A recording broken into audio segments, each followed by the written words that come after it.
야당이 제기하는 조현옥 조국 수석 책임론에 청와대는 인사검증에 문제가 없었다며 거부 입장을 분명히 밝혔습니다.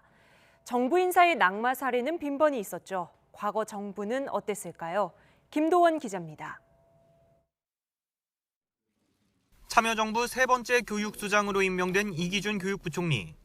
판공비 과다 사용과 잇따른 말 바꾸기 논란 때문에 취임 5일 만에 스스로 사퇴했습니다. 김우식 당시 대통령 비서실장 등 청와대 참모들이 일괄 사의를 밝혔고 이 가운데 인사, 민정수석의 사표가 수리됐습니다.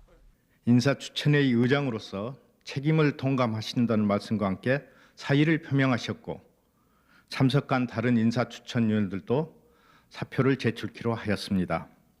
이명박 정부 땐 정동기 민정수석이 검증 실패에 책임을 지고 물러났습니다. 스폰서 검사 의혹 등으로 천성관 검찰총장 후보자가 사퇴한 직후입니다. 하지만 낙마자가 생길 때마다 청와대가 책임을 졌던 건 아닙니다.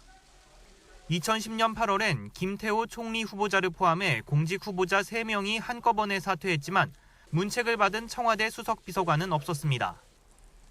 박근혜 정부는 출범 한 달 만에 낙마한 공직 후보자가 10여 명에 달했는데 당시 청와대는 비서실장의 사과를 대변인이 대독해 비난을 받기도 했습니다.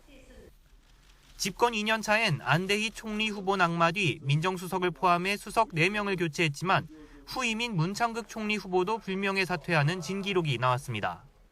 인사가 잘 되고 못된 데 대한 책임은 전적으로 인사위원장인 저에게 있습니다.